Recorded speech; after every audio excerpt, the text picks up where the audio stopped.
Boa noite a todos. Vamos começar a aula de hoje. Deixa eu ver quem já chegou aqui. Neto, Rosângela, Neide, Tatiana, Sandra, Claudiele, Neilton, Lívia. Boa noite a todos vocês que já chegaram. Os demais que vão chegando vão acompanhando aí o que a gente vai falando, tá? O professor de vocês hoje está bem cansado. Passei a tarde em reunião com a direção, fiz várias tarefas hoje, então estou bem cansado. Talvez a gente termine a aula um pouco mais cedo, mas a gente não vai ter o conteúdo prejudicado, tá? Para a gente dar sempre continuidade àquilo que a gente tem feito, nós vamos começar a aula já com a nossa questão desafio. A questão desafio, ela vai falar uma frase, né? E vai pedir para você dizer se é correta ou errada essa frase, e você tem que justificar. Vai ganhar o ponto a pessoa que responder se é correto, se está correta ou errada, e que justificar corretamente o porquê essa frase está correta ou errada, certo? Eu vou projetar aqui na tela a primeira pessoa que responder corretamente dessa forma. Então vamos à questão desafio de hoje.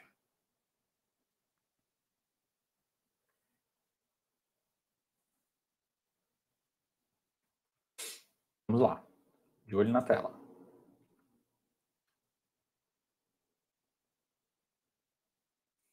A norma pertencerá ao direito privado se os sujeitos envolvidos na relação jurídica forem particulares. Norma de direito privado é, deste modo, aquela que disciplina as relações entre os particulares, sem a participação do Estado. Norma de direito público, por sua vez, é toda aquela em que há a participação do órgão estatal, a despeito de sua posição na relação jurídica.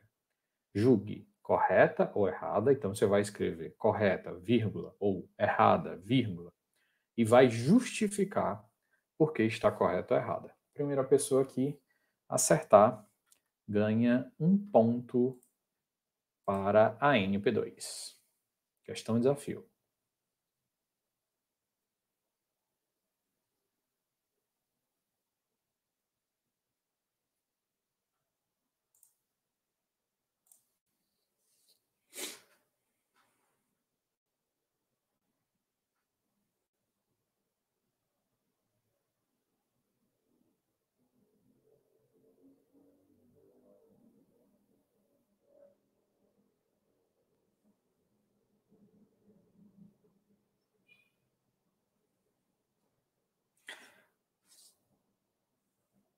Não pode responder assim, Alan. Tem que responder correto, vírgula, por quê? Errada, vírgula, por quê? A norma pertencerá ao direito privado se os sujeitos envolvidos na relação jurídica forem particulares.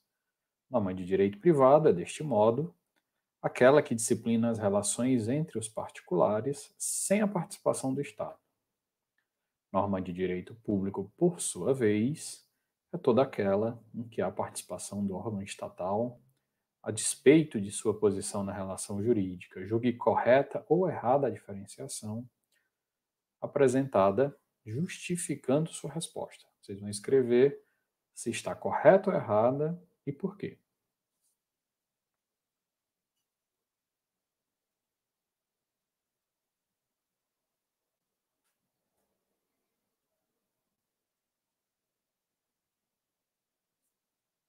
Ó, quem vai ganhar o ponto de hoje é a Janaína. Tá? Alan tinha respondido aqui primeiro o seguinte: errada. O que determina as relações entre público e privado não é a participação ou não do Estado, mas sim o direito tutelado. Não é isso. É como o direito não é por conta do direito tutelado, é pelo modo como essas partes vão estar se relacionando aí. Nesse caso, a Janaína acertou. Não é só entre particulares. Se houver uma relação horizontal entre Estado e particular, também vai ser privada. Então,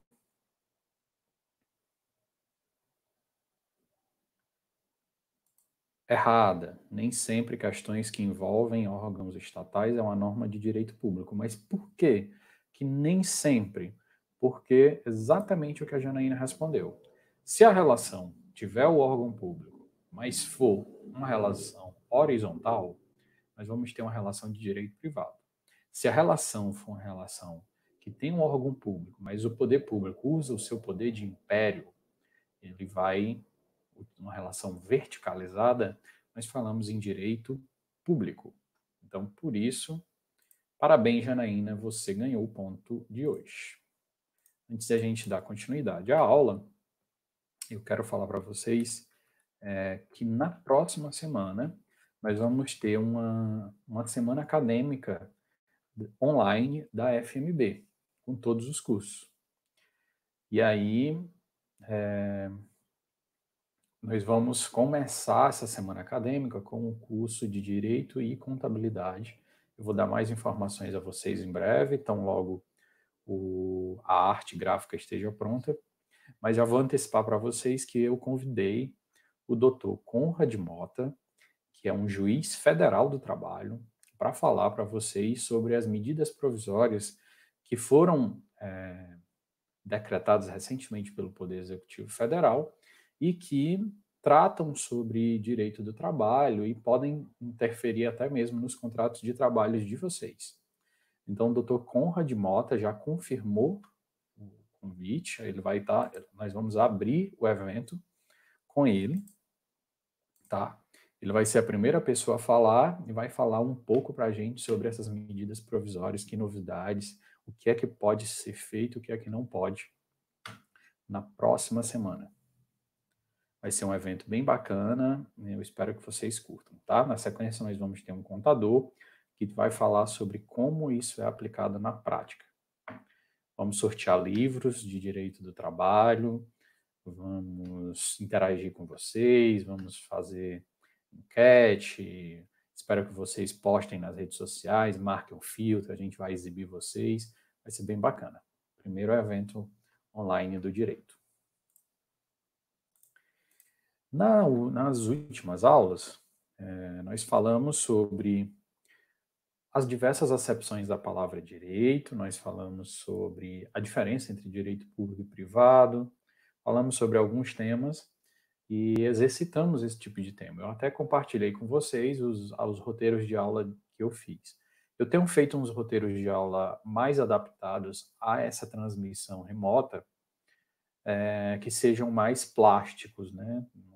Não sejam igual ao que a gente projetava no slide. Mas hoje, como eu já falei, por conta da minha rotina de hoje, eu não consegui. Estou assim, muito, muito cansado, de fato, e aí não consegui elaborar umas telas novas. Então, vocês vão ter aí telas que já tinham, não tem prejuízo, a gente vai continuar falando. Também eram telas que eu usava normalmente, né? Não tem nada novo, material que já estava disponibilizado no portal acadêmico. O que vocês podem sentir de diferença é só a ordem em que essas telas estão organizadas, tá?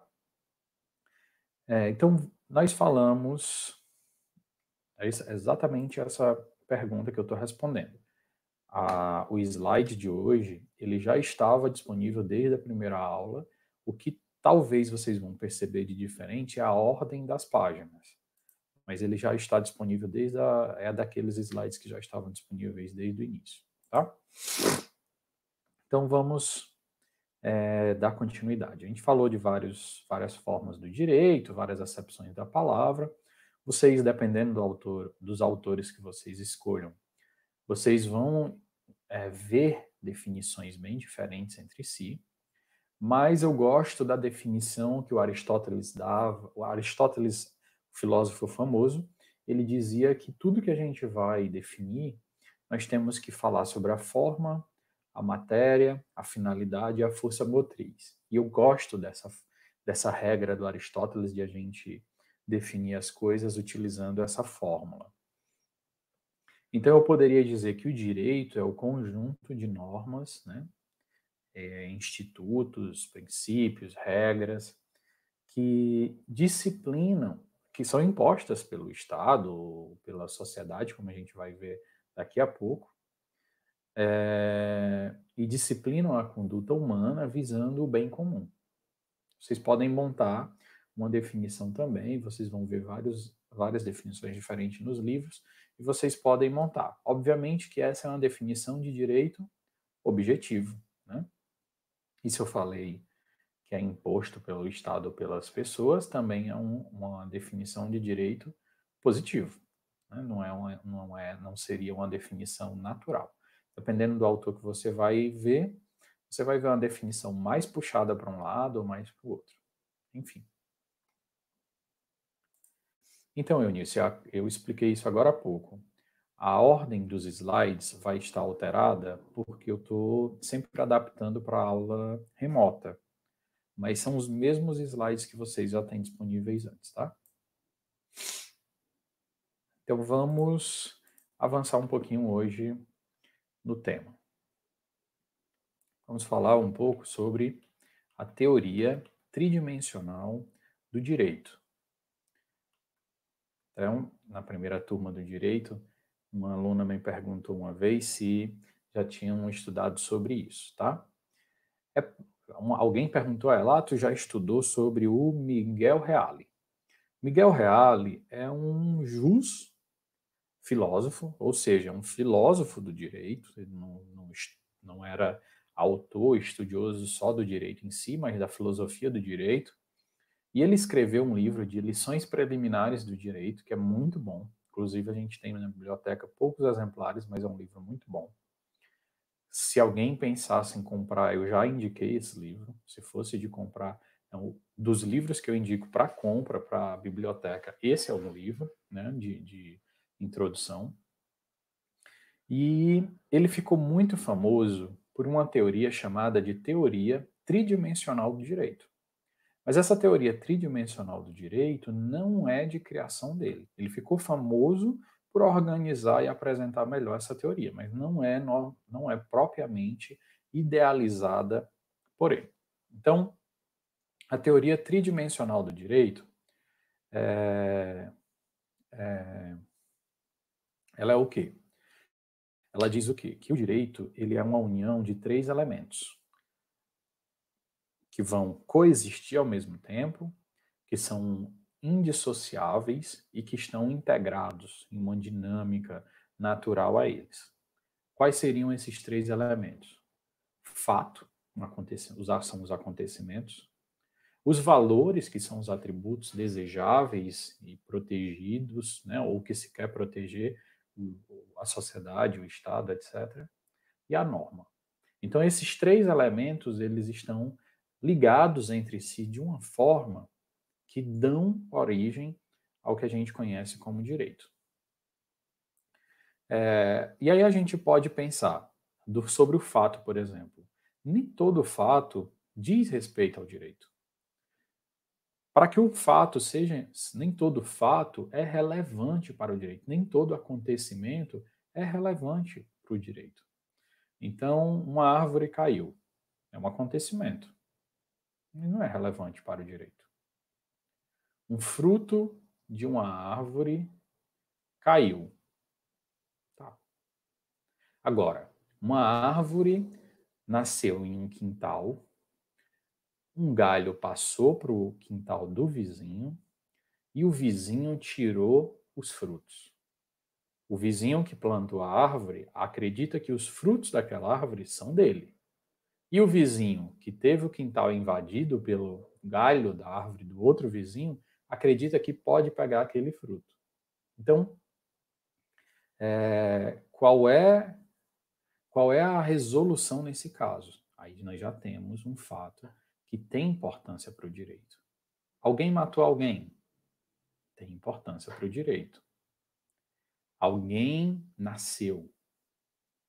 Tem importância para o direito. Mas tem importância para o direito porque existem valores a serem protegidos pelo Estado, que o Estado julga que são valores importantes para o direito. Então, por exemplo, engravidou. Poderia não ser importante para o direito. Ah, eu quero abortar. Poderia não ser importante para o direito. Mas aquele fato, ele se torna importante não sozinho, ele se torna importante para o direito e dá origem a uma norma porque tem um valor que incide naquele fato, que é o valor da proteção à vida. Por isso que nós temos essa representação aqui, que eu gosto, aqui do lado, né, do valor, são os valores que eles incidem nos acontecimentos, nos fatos e geram normas. Então, esses três elementos, eles estão ligados, fato, valor e norma, porque existem temas que são importantes para o direito. A gente elege temas que a gente quer proteger, que a gente quer dar uma importância muito maior. E são temas que eles são valores que eles entram em um determinado acontecimento jurídico e dão ensejo a normas. Quais exemplos de valores vocês acham que o nosso Estado brasileiro, por exemplo, ele considera relevante? Eu vou pedir aí para vocês comentarem colocarem aí nos comentários quais valores vocês acreditam que o Estado brasileiro considera relevante para o direito. Quais são os valores?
Quais as garantias do cidadão?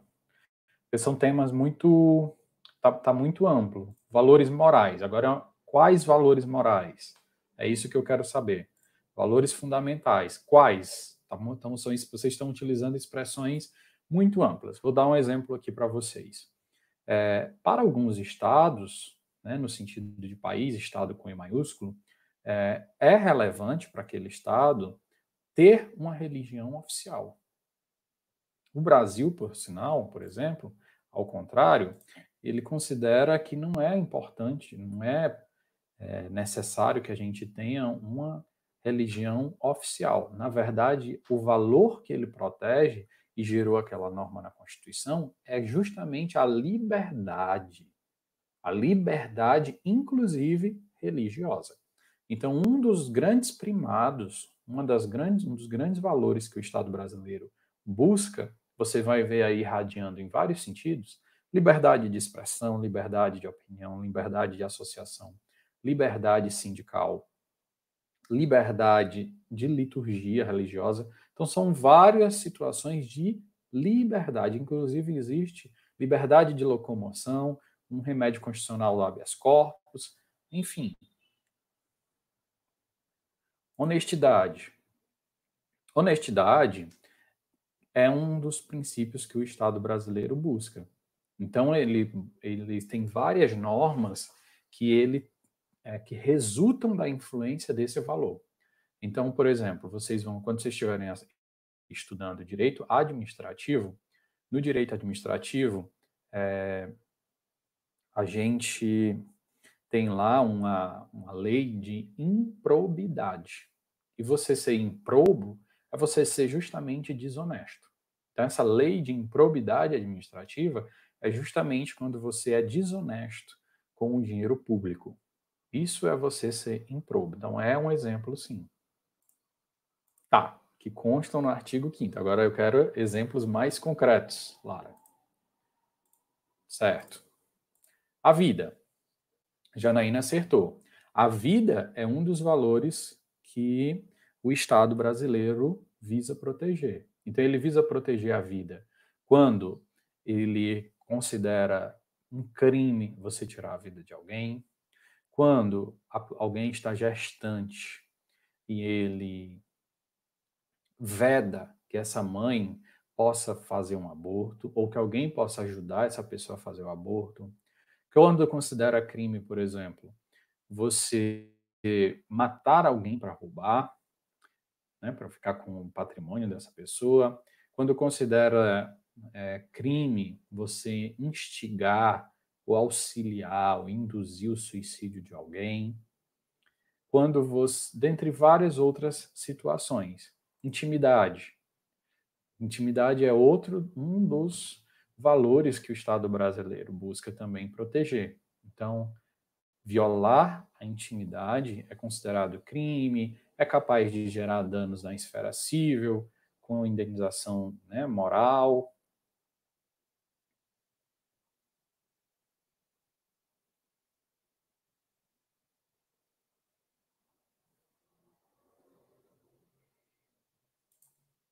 A honestidade deveria ser um direito natural, independente da vontade do Estado. A vida também é um direito natural, certo? Mas, ao mesmo tempo em que são direitos, são valores que o Estado busca proteger e que, baseado nisso, ele valora demais, ele lança novas normas baseadas nesses valores. Direito de ir e vir, que está dentro da liberdade, direito de saúde e moradia, são todos valores que a gente tem a Constituição visa proteger. Alguém escreveu aqui,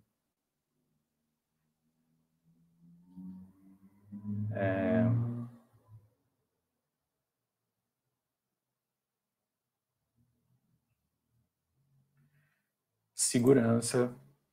Então, pronto. Então, vocês entenderam, exatamente.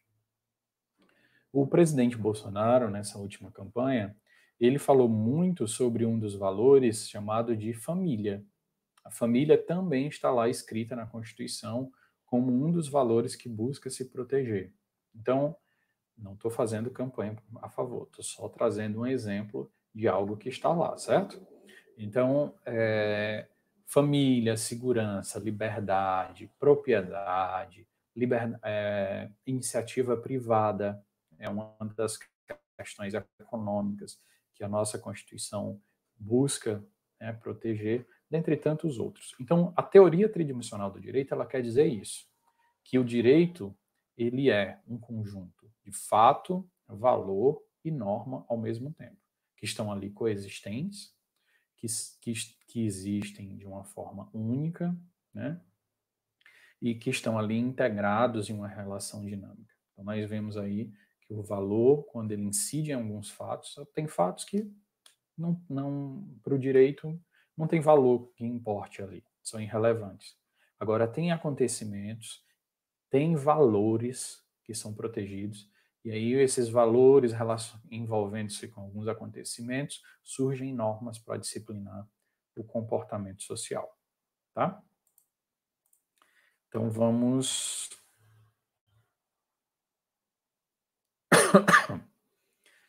falar um pouquinho mais sobre isso. O direito ele vai se relacionar com alguns ramos de outras ciências afins, né? Nós podemos até falar que o valor, né, o que é importante, o que não é algo que está muito relacionado com a filosofia e a ética. A ética, a moral, como ramos da filosofia, é que estudam de fato quais são os valores que devem ser mais protegidos, ou que se pergunta quais são os valores desejáveis para um determinado estado, né? A sociologia, ela vai se preocupar mais com o fato. A sociologia jurídica, ela vai estudar quais fatos merecem uma maior atenção do direito, como é que esses acontecimentos sociais estão se dando, enquanto que o direito se preocupa ainda mais especificamente com as normas, né? Por isso esse quadro aí comparativo para a gente entender com o que é que cada um mais se preocupa. Então, enquanto a ciência do direito, ela para todos eles, né, todas essas ciências, elas vão estudar fato, valor e norma. Mas enquanto que a sociologia estuda o fato como o mais relevante de todos, a filosofia estuda os valores morais, a ética, o que é correto, o que é errado como o mais relevante de todos, o direito vai estudar as normas como o ponto mais relevante aí, embora todos estejam interligados. É uma leitura de alguns autores sobre isso, tá? O direito, assim, ele vai se relacionar com diversas ciências. Nós mesmos estamos estudando uma disciplina de teoria geral, que eu já disse para vocês que existe teoria geral da administração, existe a teoria geral da contabilidade, dos outros cursos, mas que o direito não se confunde com a teoria geral. Teoria geral é você definir os conceitos mínimos, básicos de qualquer ciência. O direito, ele não é isso. Ele está ali, ele se aproxima, como a gente está estudando agora, mas o direito propriamente não é isso. O direito também não é economia. A economia tem o seu objeto de estudo próprio, tem a sua linguagem própria, o seu método de pesquisa próprio, como as outras disciplinas que estão aí listadas, história, sociologia e filosofia, e que não se confundem com direito, mas estão sempre ali próximos. Vocês vão estudar economia política, nós já estudamos a história do direito, vocês vão estudar mais, já estão estudando sobre sociologia, né? Antropologia, filosofia, então são temas que não são direito propriamente dito, mas também não são disciplinas afastadas. Elas têm o próprio objeto de estudo, elas têm ali o seu método de pesquisa, a sua linguagem, o seu dicionário próprio, vamos dizer assim, mas está sempre aproximado com o direito.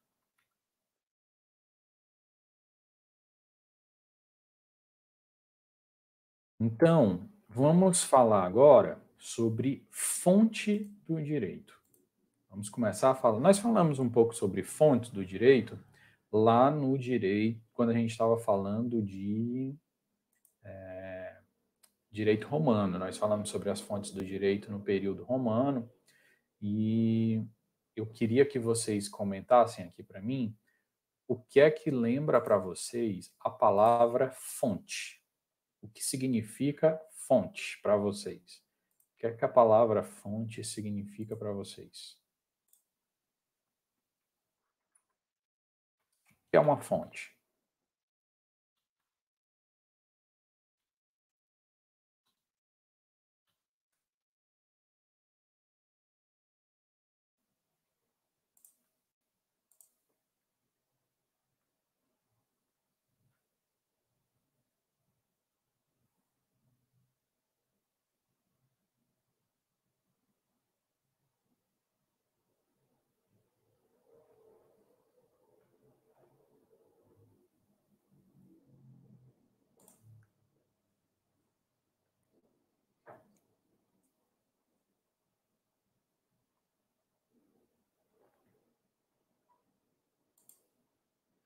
O que é uma fonte?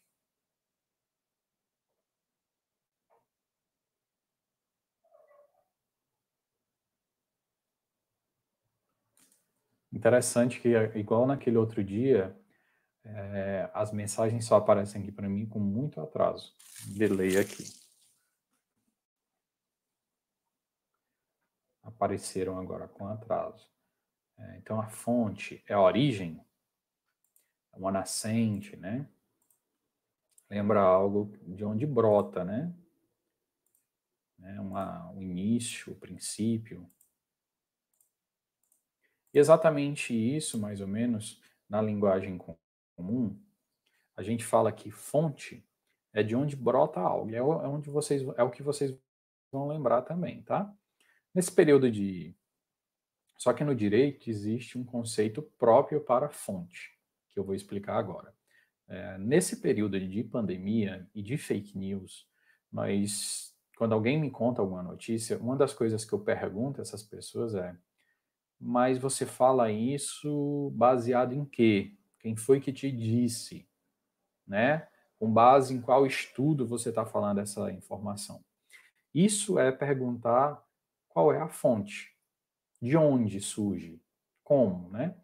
No direito, fonte é o que dá fundamento ao direito. Então, quando você falar, eu tenho direito a tal, tá? Baseado em quê? Você tem direito a isso. Qual é a fonte do direito? Aí nós temos variadas fontes no direito para arrimar, né, para dar sustentação ao direito de alguém, não necessariamente a lei. A lei é a primeira fonte do direito que a gente lembra quando fala em direito, leis, qualquer pessoa leiga vai sempre pensar em leis, inicialmente. Mas é, as fontes do direito são mais diversas. Então vamos estudar aqui a classificação para a gente entender mais ou menos um pouquinho sobre as fontes do direito. Essa classificação, ela não é hermética, tá? Não é amarrada. Essa classificação, ela é uma classificação que vocês vão ver dependendo do autor, ela vai ser de uma forma, vai estar organizada assim, ou vai estar organizada de outro modo. Então, vocês, dependendo do livro, texto, qualquer coisa que vocês pegarem para estudar, essa classificação pode estar um pouco diferente. A primeira distinção que a gente tem aí é entre fontes diretas e fontes indiretas. A fonte direta é chamada pelos autores também como fonte própria, e a fonte indireta como fontes impróprias do direito. As diretas são aquelas fontes que são, como vocês colocaram aí, o nascimento, né, a origem do direito propriamente dito, de onde o direito surge, ou o próprio direito em si, né? Então, ela é representada pelas leis, ela é representada pelos costumes, enquanto que as fontes indiretas são resultado já de um estudo do direito, como é o caso da doutrina. São fontes que chamam de fontes excepcionais, por isso que chamam também de fontes indiretas. A jurisprudência, que aí já são questionamentos ou estudos sobre isso aqui, né? Essas duas fontes, elas não existem sem as duas primeiras existirem, propriamente dito. A jurisprudência é o resultado de uma discussão sobre qual lei aplicar, qual costume aplica e tal. E a doutrina, da mesma forma, é um estudo dessas normas, desses costumes, do direito propriamente dito. Então, essa seria a primeira diferença entre a classificação das fontes. Nós temos uma outra diferenciação entre fontes heterônomas e fontes autônomas. Quando vocês forem estudar, não só direito, mas qualquer outra coisa, vocês podem fazer o estudo dos radicais das palavras. Então, ó, hétero significa aquilo que é diferente. O professor está escrevendo péssimo, viu? Diferente. Auto, si próprio. E o nomia vem de lei, regra, né? Então, heterônoma é aquela fonte que é criada por um ente e é respeitada por outro. Então, por exemplo, a lei é uma criação do Estado, mas que vai disciplinar as pessoas comuns e não o Estado. Muitas vezes, né? Então, é um exemplo de norma, de fonte do direito heterônoma. Agora, as fontes autônomas. Nós podemos fazer um contrato, onde nós vamos escrever e definir as cláusulas que vão disciplinar nós mesmos. Então, é um exemplo de fonte do direito autônoma. É uma fonte do direito que a gente cria para nós mesmos. Vou usar até uma expressão aqui grosseira, como se fosse um self-service, né? Enquanto a heterônoma é uma fonte do direito que você cria, disciplina, é criada por um grupo, né? Um órgão, uma entidade para disciplinar outras, na autônoma, vocês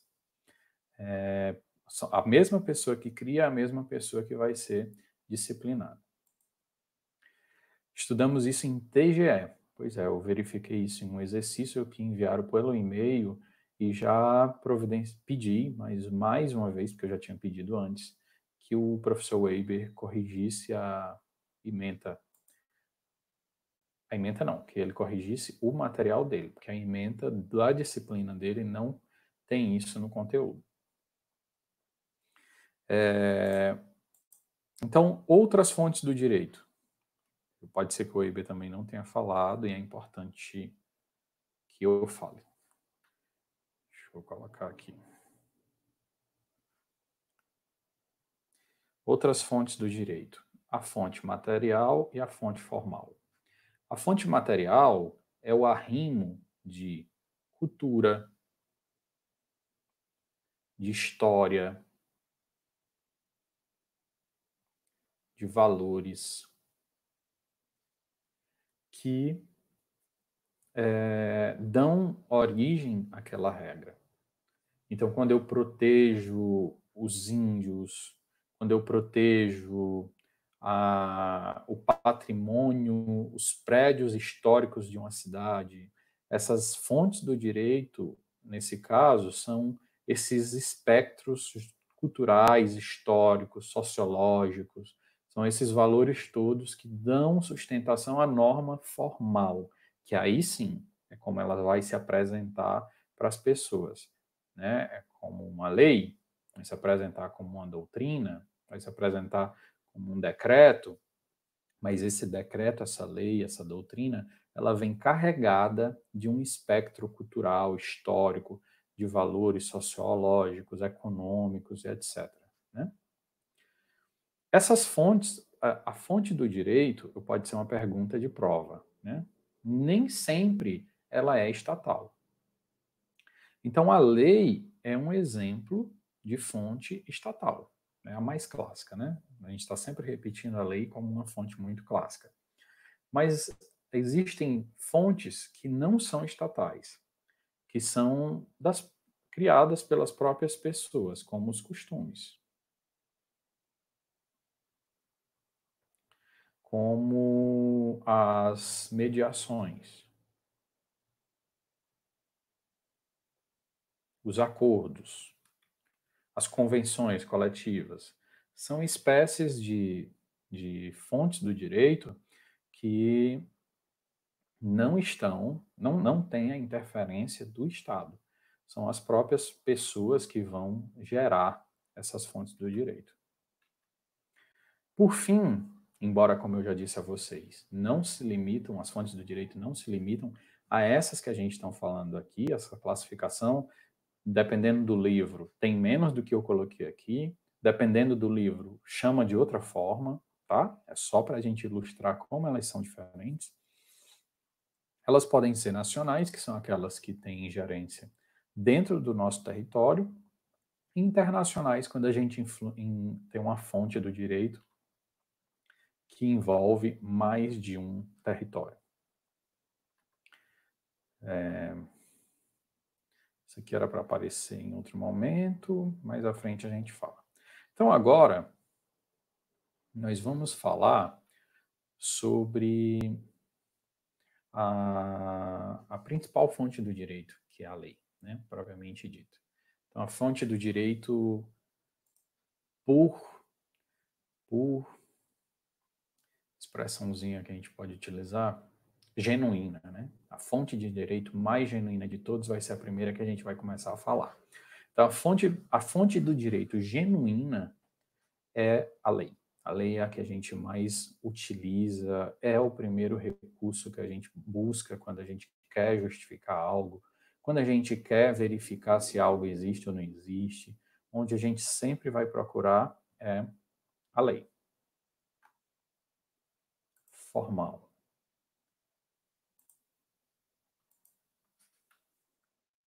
Vou voltar aqui. A fonte do direito material é o espectro cultural, sociológico, histórico, econômico, que carrega aquele direito, certo? Que está no direito. E a fonte do direito formal é o processo como esse direito se apresenta. É a lei, é o decreto, é a portaria, é a instrução normativa. Como é que esse direito, de fato, vai se apresentar? A fonte material é isso, é essa carga cultural, econômica, sociológica que dá sustentação e dá origem à fonte formal, que vai ser um decreto, né, como ele vai se apresentar em um documento solene, de qual forma ele vai se apresentar. Isso é a fonte formal.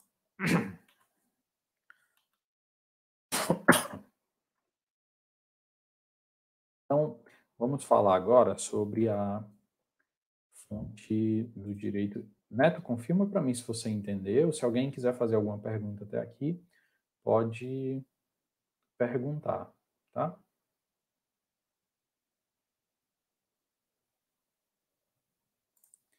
Alan, eu expliquei na aula passada que o modo como as partes se relacionam é que, na verdade, vão definir se é público ou privado.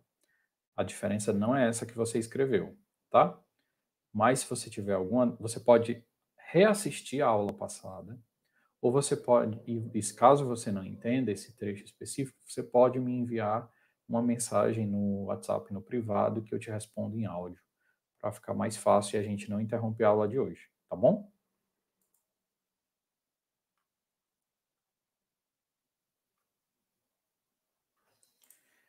Ok, compreendido a diferenciação, vamos começar a falar então sobre essa fonte do direito, que é a fonte genuína, por assim dizer, né? Como eu falei. Então, a fonte do direito nos países que adotaram, né, o sistema civil law, a gente já falou sobre isso. Nos países que adotaram um sistema chamado civil law,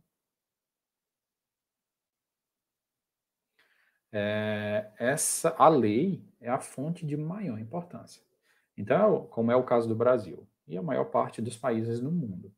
Então, sempre que a gente vai procurar algum direito, a gente vai procurar inicialmente na lei, né? Quando a gente fala que a gente vive em um estado democrático de direito, é uma expressão que vocês vão ouvir muito. Essa expressão direito é porque a gente vive em um país onde existe o princípio da legalidade, que diz que ninguém é obrigado a fazer ou deixar de fazer algo, senão em virtude de lei. Então, o artigo 5º da Constituição Federal, ele fala exatamente isso. Ninguém é obrigado a fazer ou deixar de fazer algo, senão em virtude de lei. O termo lei, na verdade, ele é utilizado em sentido mais amplo, né? Tem um sentido. Ele é usado, a gente usa lei para falar de tudo, de decreto, chama tudo de lei. Ah, isso aí está na lei? De portaria. Está previsto aonde? Isso está na lei? A gente coloca, chama de lei várias normas, mas nem tudo é lei. Eu costumo dizer que as leis, as regras, deixa eu olhar aqui para vocês. vocês olharem bem para mim e entenderem esse ponto. Eu costumo dizer que as regras, elas são como as normas, né? São como um bolo. Então vamos imaginar que eu quero fazer um bolo fofo. Eu vou pegar ovo, margarina, manteiga, farinha, leite, etc., açúcar, e vou fazer de uma forma, vou misturar de uma forma, vou bater de uma forma e vou colocar no forno. E aí vai sair um bolo fofo. Se eu pegar esses ingredientes e eu utilizar de outra forma, ou mudando um pouquinho um ingrediente aqui, um pouquinho um ingrediente ali, agora vamos imaginar que eu vou colocar no liquidificador. Nesse caso, eu vou ter um bolo mole. Vou colocar no liquidificador, vou acrescentar isso, vou acrescentar coco ralado, vou acrescentar algumas coisas, e aí ele vai sair diferente. Ele não vai sair o mesmo bolo, vai sair um bolo diferente. Assim é o processo da criação das leis. Então, se eu fizer de uma forma, vai sair uma lei comum. A gente chama de lei ordinária. Se eu fizer de outra forma, não vai sair uma lei, vai sair uma lei complementar. Se eu fizer de outra forma, vai sair um decreto. Se eu fizer de outra forma, então dependendo de como eu vou fazer, de como vai se dar esse processo, vai sair diferente. E nem tudo que nem todas essas regras, a gente vai chamar de lei. Só que dentre elas, existe efetivamente o que a gente chama de lei. E algumas coisas, elas têm que estar previstas em lei no sentido específico da palavra. Não no sentido genérico de que pode estar em uma portaria, pode estar em um decreto, pode estar em uma medida provisória. Geralmente, a população fala muito lei em sentido amplo, no sentido de ordenamento jurídico. Né? Então, a lei fala disso, a lei prevê disso, mas não quer saber se está falando de uma lei em sentido específico. Fala lei no sentido amplo, atingindo todas as espécies normativas que existem. Agora, existem algumas coisas no direito que a Constituição diz que tem que ser previsto em lei. O princípio é o que a gente fala aí, está aí para vocês, de princípio da reserva legal. Então, o princípio da reserva legal, o que é que ele quer dizer com isso?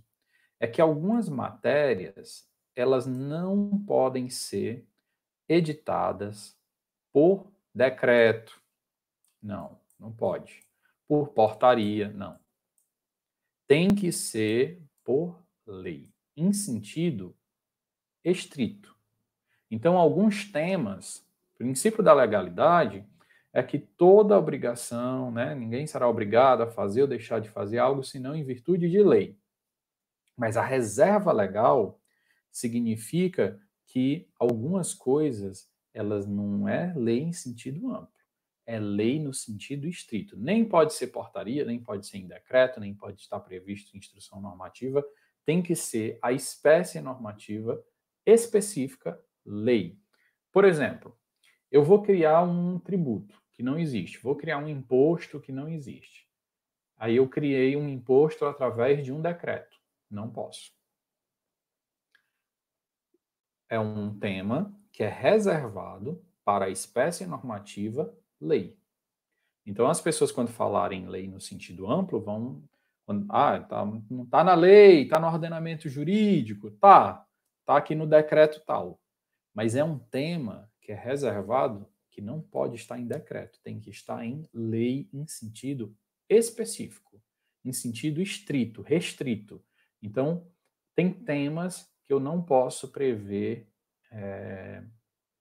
em outras formas, tem que ser na modalidade, são reservadas à espécie normativa lei, tá? E aí vai depender de como é que eu vou criar, como é que eu vou passar por esse processo, que vai definir se vai sair um decreto, se vai sair uma lei, etc. Então, por exemplo, vamos imaginar que... e aí, a Constituição, ela vai prever todo esse caminho de construção de leis, no sentido amplo agora, né? Ó, processo legislativo. Como é que eu crio leis em sentido amplo, envolvendo todas as normas que são possíveis. Então, tem coisas que são iniciativas somente do executivo. Por exemplo, tratar sobre servidor público. O prefeito quer aumentar o salário dos funcionários. Essa lei, ela não pode começar pelo legislativo. É um tema que só o prefeito é que pode começar esse projeto de lei. Existem outros projetos de lei que o legislativo é que vai dar início. É ele que vai deflagrar o processo de criação dessa regra.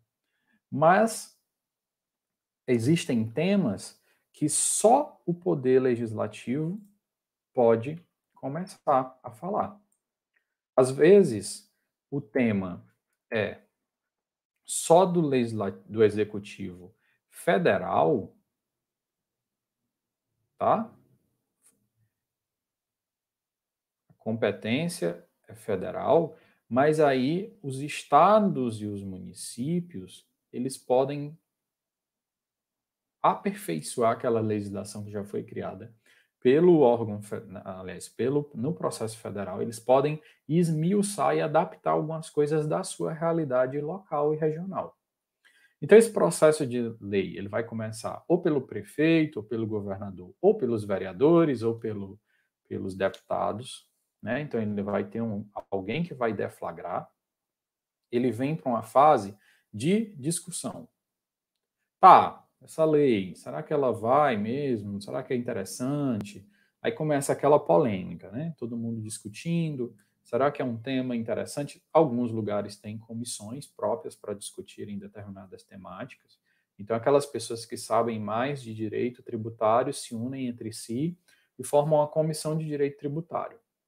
Às vezes, alguns parlamentares têm mais conhecimento e gostam mais do tema de direito que envolva a proteção a deficientes.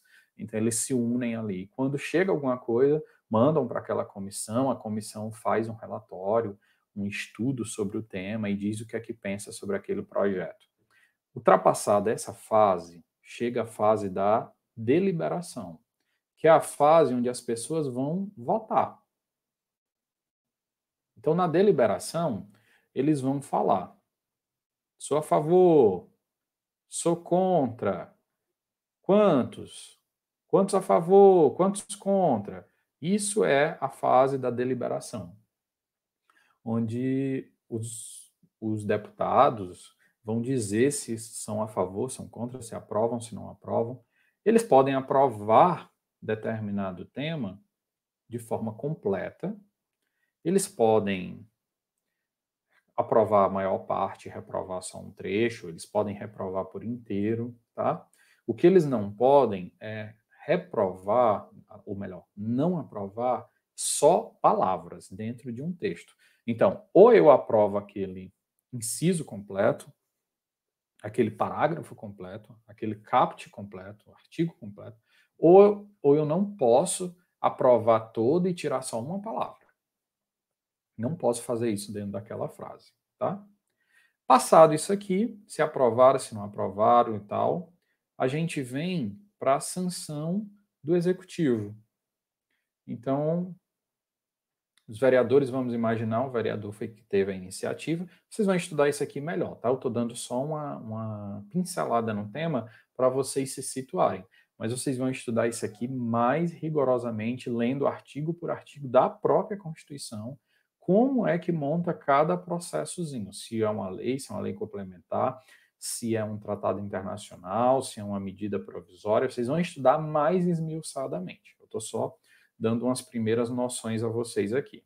Então, o presidente vai sancionar, o prefeito, o governador, que seja, vai aprovar ou não. Aqui é onde ele também pode vetar algumas coisas. dizer, não, isso aqui, na minha análise de justiça e constitucionalidade, isso aqui não passa, não. Então, esse artigo aqui eu vou vetar.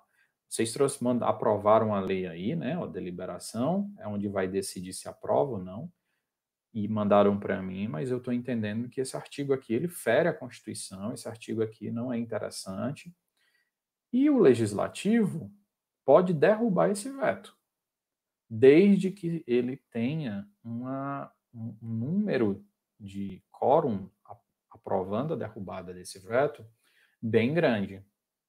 É um número bem maior. Então, para aprovar, dependendo da norma, basta a maioria dos que estão presentes e já aprova. Agora, para derrubar o veto, o quórum, que a gente chama, ou seja, o número de votos, o número também de presentes, às vezes precisa ser bem maior. Vocês vão estudar isso mais à frente, tá? Depois disso, de sancionado, o presidente ou o prefeito, etc., vai declarar que aquela norma existe. É como se fosse uma certidão de nascimento de um bebê. E, depois disso, ele vai dar ampla publicidade para que todo mundo saiba que aquela norma está existindo. Pergunta.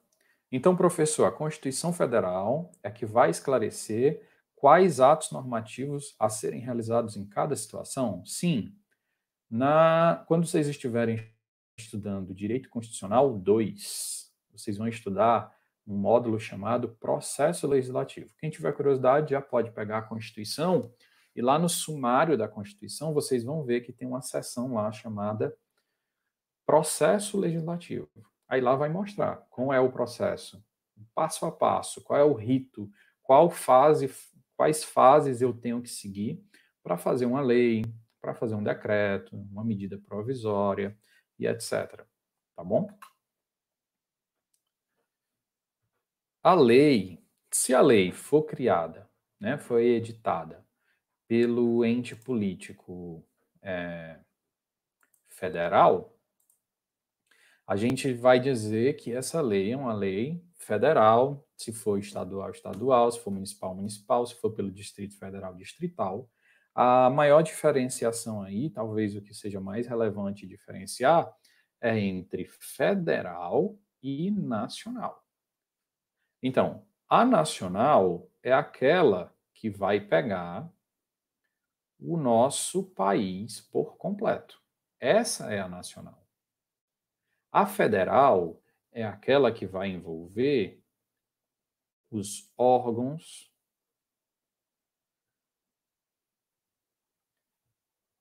fundações, autarquias, servidores federais. Então,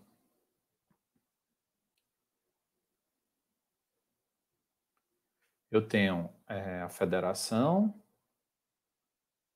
eu tenho os estados, né? Eu tenho os municípios, eu tenho o Distrito Federal. A nacional vai pegar isso aqui tudo.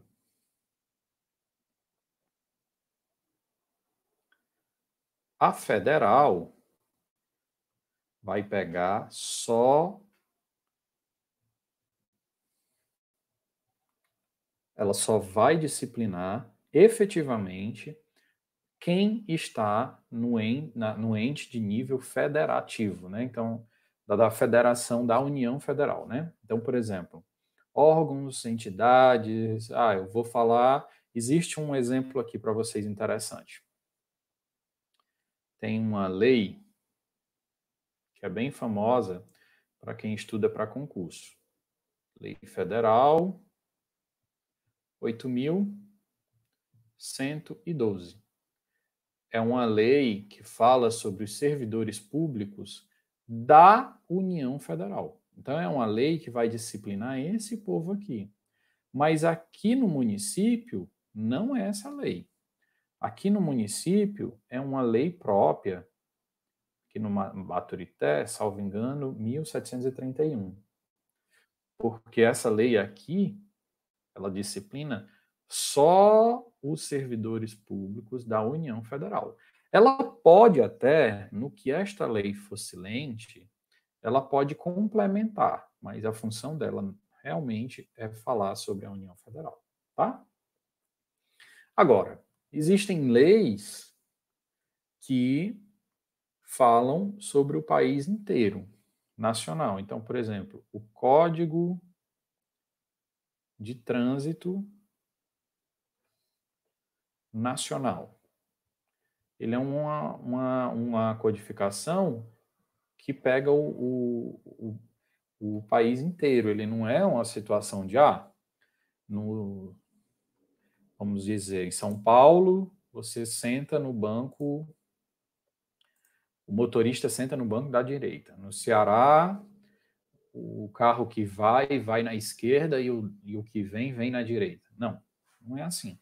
Ele é um código de trânsito que tem influência em todo o território do nosso país e não só na União Federal. Não diz respeito só aos servidores, às entidades e às autarquias da União Federal, tá? Nós temos essas unidades políticas: União Federal, estados, municípios, o Distrito Federal. A lei nacional influencia todo mundo, disciplina todo o bolo.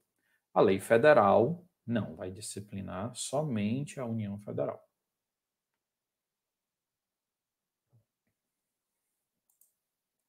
Exatamente. Deixa eu apagar isso aqui.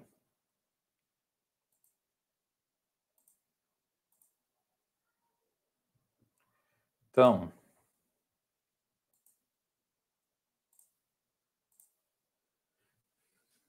quando o município de Baturité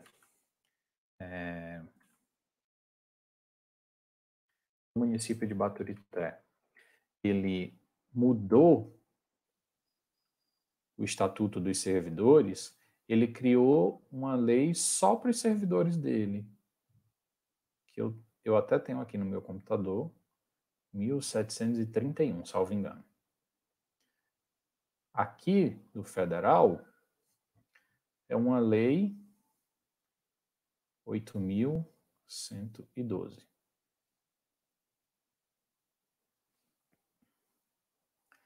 É a lei que trata sobre os servidores públicos, né, da União, tá? Desculpa.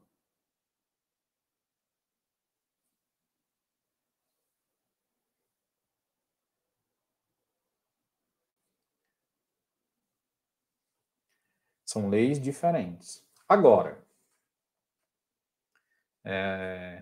quando eu tenho, vou mudar aqui a cor,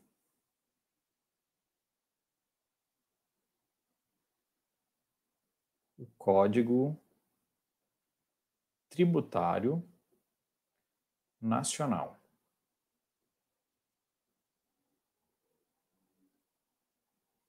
Ele vai pegar e vai disciplinar tudo isso aqui. Então, o Código Tributário Nacional, ele não disciplina só a União Federal, ele vai disciplinar tudo que tiver dentro do território brasileiro, ele está disciplinando. O federal, ele disciplina a União.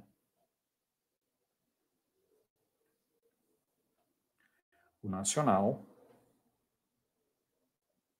disciplina tudo que tiver dentro do território brasileiro. Compreenderam, pessoal, essa diferença? Escrevam aí para mim, por favor.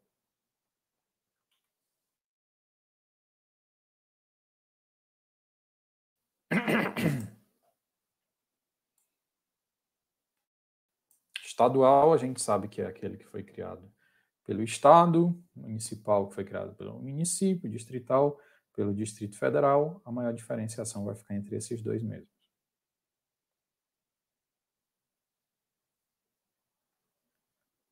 Comentem aí, por gentileza, se vocês estão entendendo.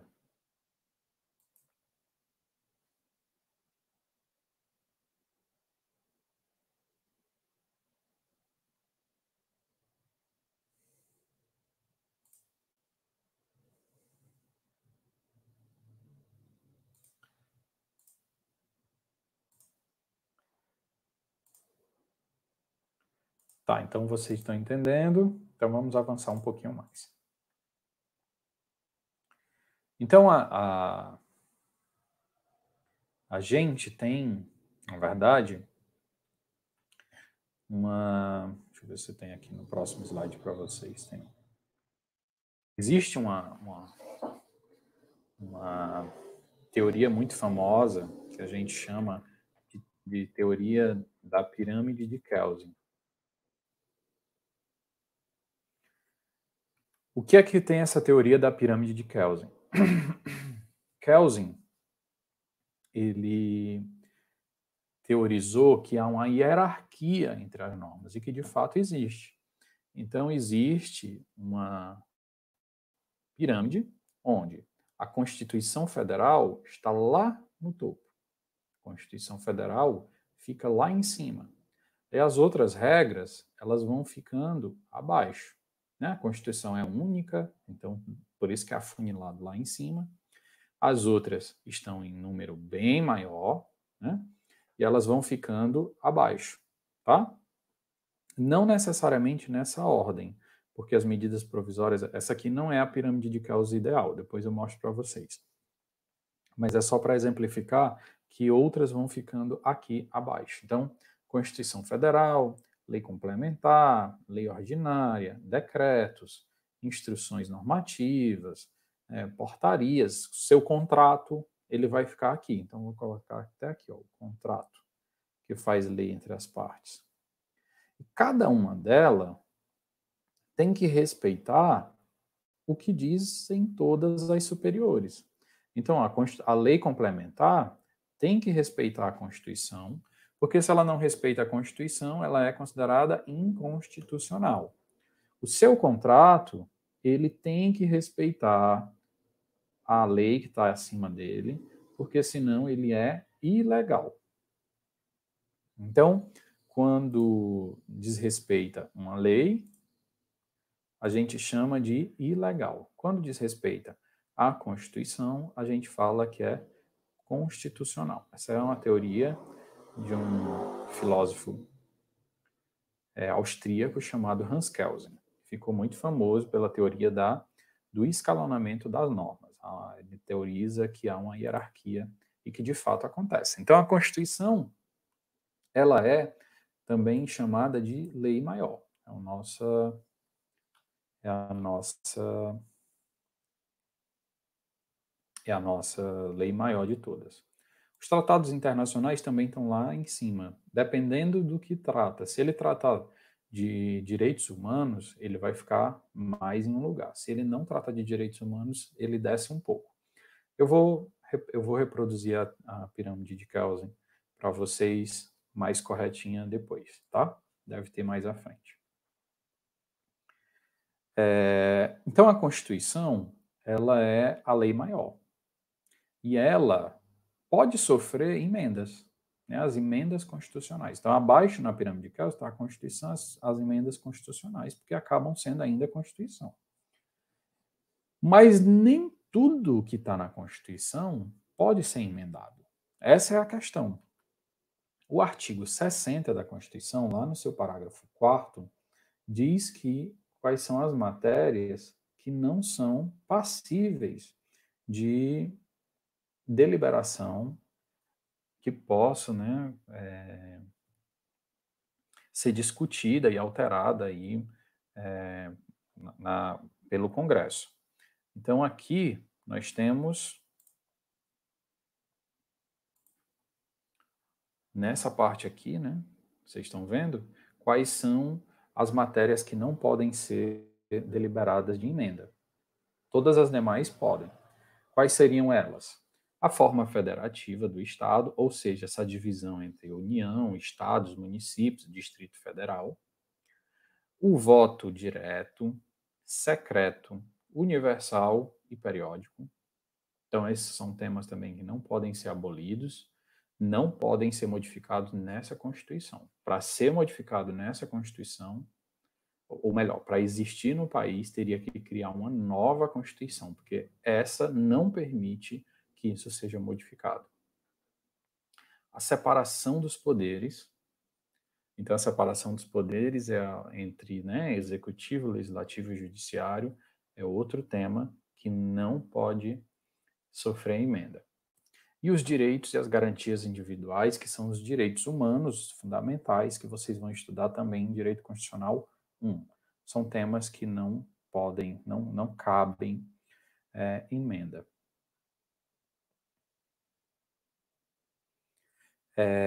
Então, quando alguém diz assim, quando eu era estudante, eu lembro que eu ia para a faculdade no ônibus, passava ali em frente à Assembleia Legislativa e tinha uma propaganda de um candidato a deputado na calçada.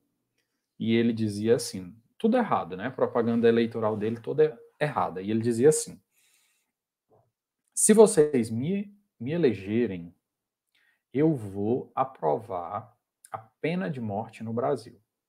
Primeiro de tudo, que a competência para falar de direito penal, só quem tem essa competência é a União Federal. Então, ele, como deputado estadual, não poderia falar sobre o tema.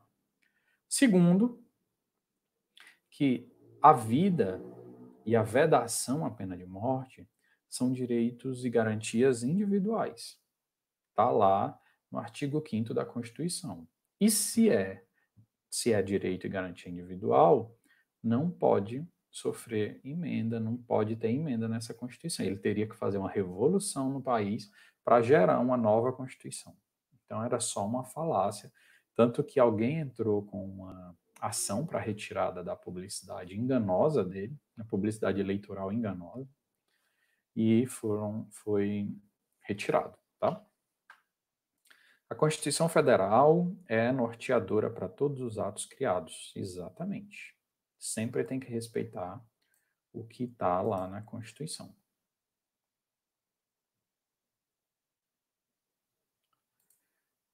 Então, o caso do golpe militar. Na época do regime militar, para não falar, não, né, ou do golpe militar propriamente dito, você que preferia essa terminologia, a Constituição ela previa direitos fundamentais. Só que esses direitos fundamentais que estavam escritos nela não eram de fato aplicados, não eram de fato respeitados. Porque o direito, a gente vai estudar um pouquinho mais à frente, mas eu vou antecipar para vocês, ele é uma norma do dever ser. Está escrito como deveria ser, né? Então, é diferente das regras da natureza, onde é uma regra do ser, né? Então, se eu soltar essa caneta, ela invariavelmente vai cair. Quantas vezes eu solte, ela invariavelmente vai cair, porque a regra da natureza é assim, as coisas invariavelmente vão ser respeitadas, são regras que a natureza impõe. As regras legislativas, né, elas são de como deveria ser. Então, no período do golpe militar, ninguém deveria matar as pessoas, mas aconteceu. Ninguém deveria torturar, aconteceu. Então, são situações que estavam previstos, mas que não estavam previstas, mas que não foram respeitadas, tá?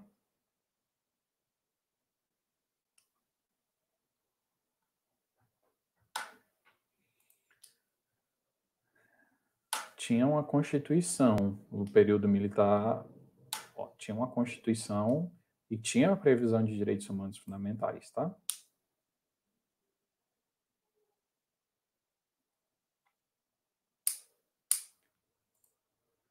Para que o período eleitoral vá para outro período, não sendo outubro, o Congresso vai ter que aprovar uma emenda constitucional. Existem leis que elas vão complementar um tema que já é previsto em algo. Então, tem uma lei que ela prevê o direito disso. Só que ela não disciplina como é que eu vou conseguir esse benefício, como é que eu faço, quais são os requisitos. E ela deixa para outra lei vir falar sobre o tema. Então, quando existe esse tipo de situação, a gente chama de lei supletiva e subsidiária. Mas vocês não se preocupem com isso, que vocês vão estudar mais à frente, tá? A Constituição Federal, em muitos momentos, porque a Constituição, em regra, ela, como é tão importante, ela deveria falar pouco. E aí ela deveria deixar para a lei esmiuçar e dizer os requisitos para a pessoa fazer jus a determinados direitos, né? Mas a nossa Constituição, ela fala muito e ela prevê muita coisa. Por isso que ela é chamada de Constituição Analítica. Vocês vão ver isso no futuro. Como ela prevê muita coisa, prevê muitos direitos, ela às vezes ela coloca assim: é garantido isto, como vai ser definido os requisitos em lei posterior. É garantido isso, cujos requisitos, os pressupostos, serão definidos em lei posterior. Quando essa lei que vai definir esses temas, ela é relativa à Constituição, aí a gente chama de lei complementar. Porque é uma lei que vai complementar algo que a Constituição já previu, mas não previu completamente. Ela deixou a cargo de uma lei esmiuçar os requisitos, os pressupostos para fazer valer aquilo ali, tá? Então isso é o que a gente chama de lei complementar. Lei ordinária, ordinária, essa palavra é do dia a dia, é a comum. São as leis que normalmente são criadas, são as mais fáceis de ser criadas, porque elas precisam de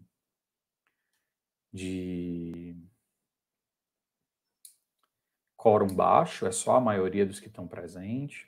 Existem situações em que importa o quórum dos membros da casa.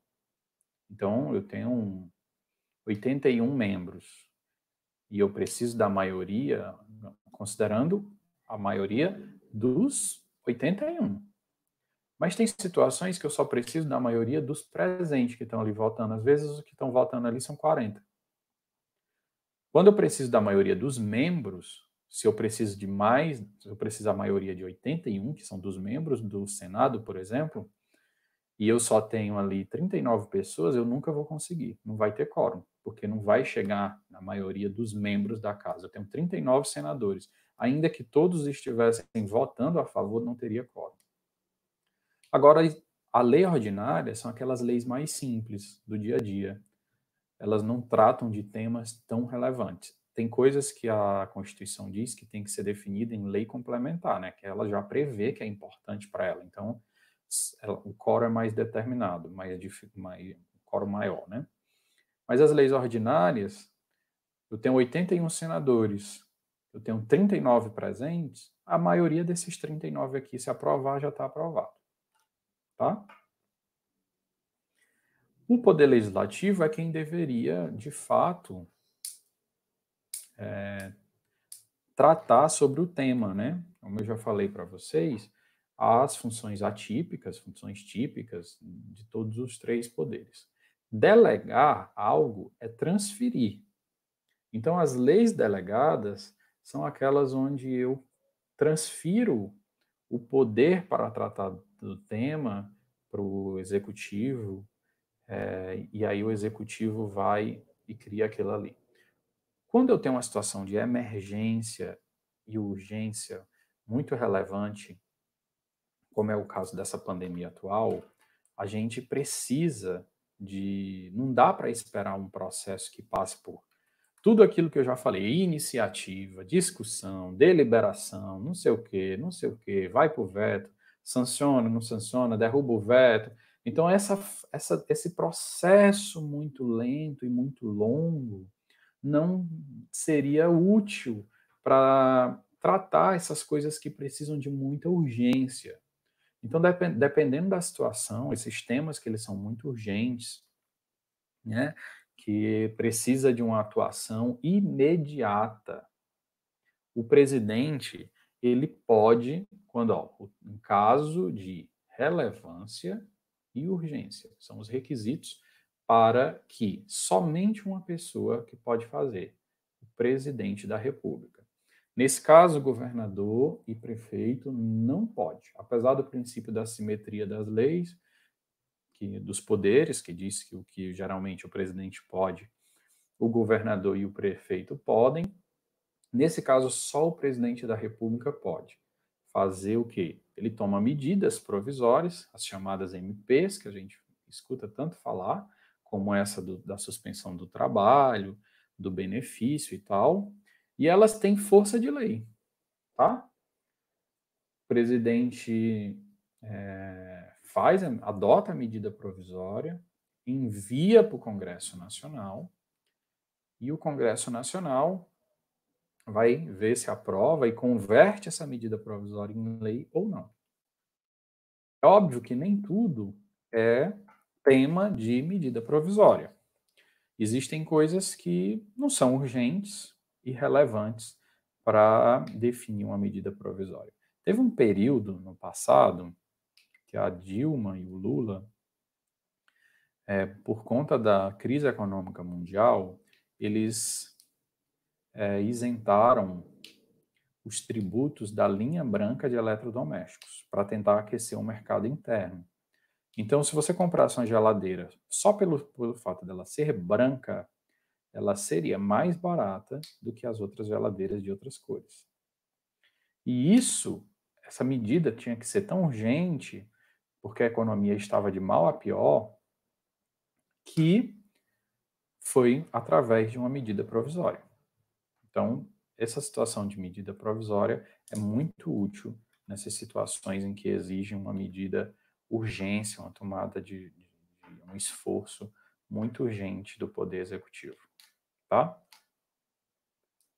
Então, nós temos outros decretos, temos resoluções, instruções normativas, portarias e tal, que vocês vão ver mais à frente. Essa é a pirâmide de Kelsen que eu estava querendo mostrar para vocês.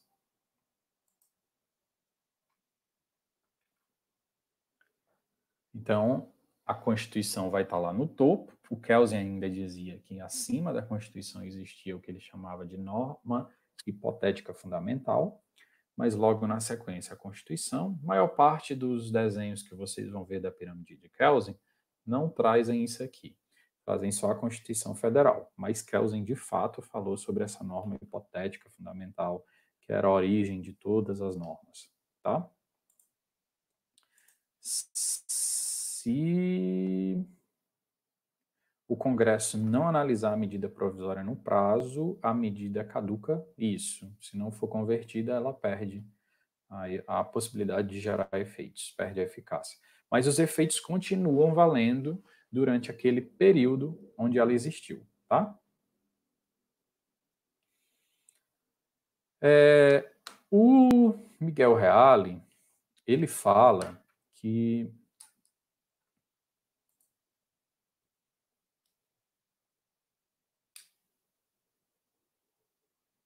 toda medida tem que passar pela Câmara para ser aprovada.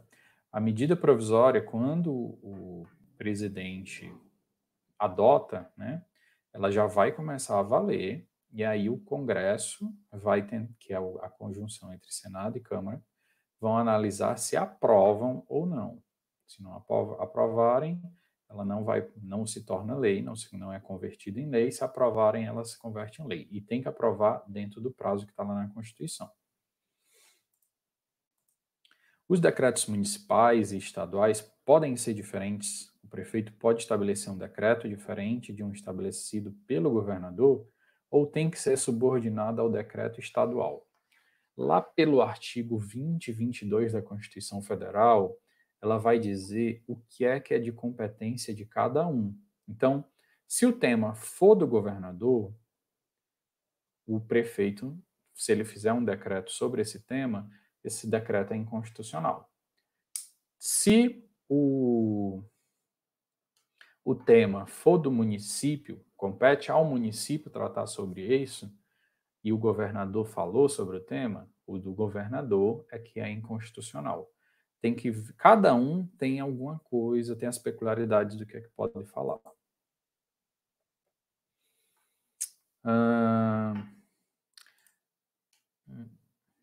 Na verdade, Neto, o que aconteceu foi que o STF decidiu que os municípios e estados são autônomos para tomar as medidas necessárias para combater a pandemia. Não precisam se vincular necessariamente às regras da União Federal.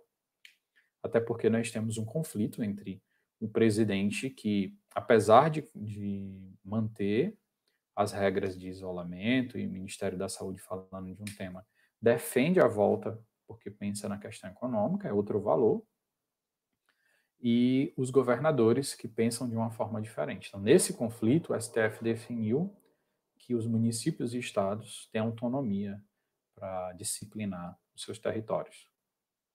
Tá? Pois bem, vamos aqui falar um pouquinho sobre esse raciocínio do Miguel Reale. O Miguel Reale o livro dele é muito bom, muito interessante. Ele fala que, na verdade, há uma relação no direito sempre de poderes. Então, a fonte do direito, ela é uma relação, na verdade, de poder. Né? Uma relação entre, querendo ou não, são formas de como expressar poder. Então, por exemplo, o poder legislativo, ele vai manifestar o poder dele através de leis. O poder judiciário vai manifestar o poder dele através de jurisprudência. O poder executivo vai através dos costumes. E o poder, as pessoas, né? No poder negocial, ali são todas formas de poder. Todos os poderes acabam tendo formas de manifestar o direito. E ele faz muitas diferenciações interessantes entre costume e lei. Muito legal. Primeiro, opa, desculpa. Quase derrubei aqui o meu microfone. Então, primeiro, uma diferença que ele coloca. Existem países, como eu já falei para vocês, que os países que adotam um sistema de common law, a fonte principal do direito é o costume e a jurisprudência. Então, a Inglaterra, por exemplo, ela não tem uma constituição escrita. Ela não tem uma relação de direitos humanos fundamentais. Olhem que exótico.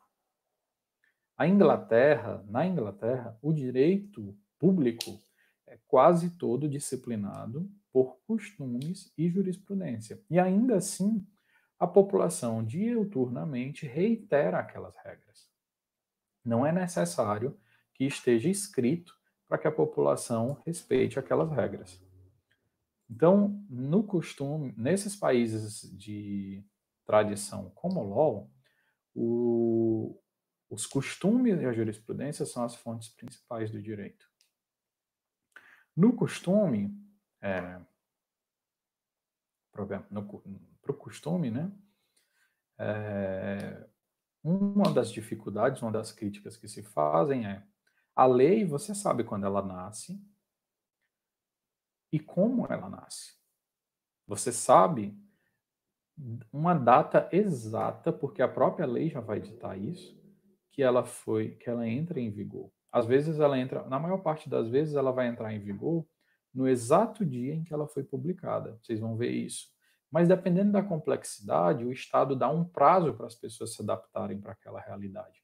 É o que está havendo agora com a lei de proteção de dados, que as pessoas vão precisar se adaptar de alguma forma e ficou para o próximo ano.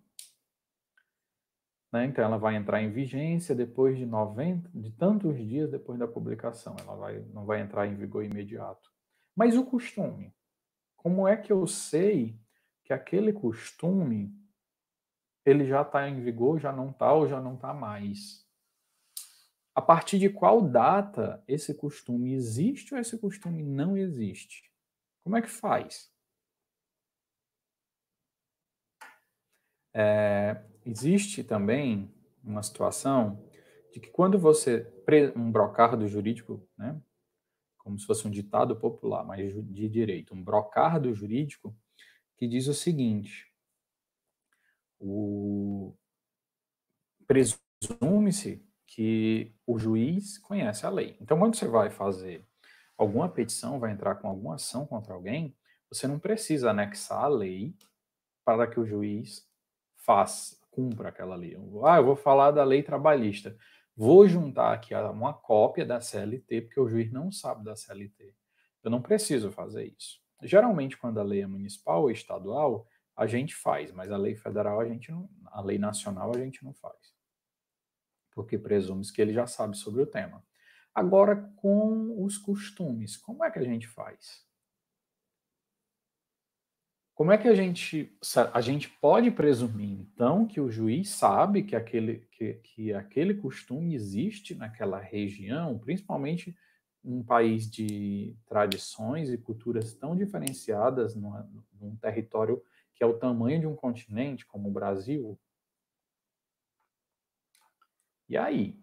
O que é que vocês pensam no tema? Acho que não dá para saber, é complexo, né?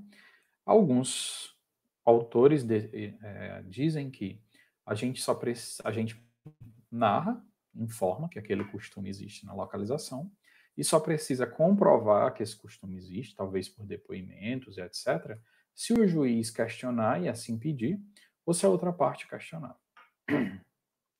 Fato é que os costumes, eles são uma fonte de direito mais importante quando acontece no direito internacional. Então, no direito internacional, no direito empresarial, os costumes eles tomam uma relevância muito mais importante. Tem até uma expressão que vocês já devem ter ouvido no passado, chamada de pacto entre cavalheiros. Então, isso aqui é um acordo entre cavalheiros. Isso era muito comum no direito empresarial, no direito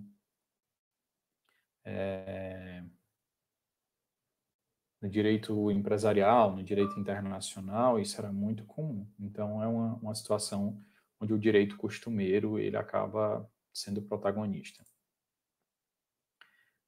É um costume ele sim passa sempre por uma mudança constante.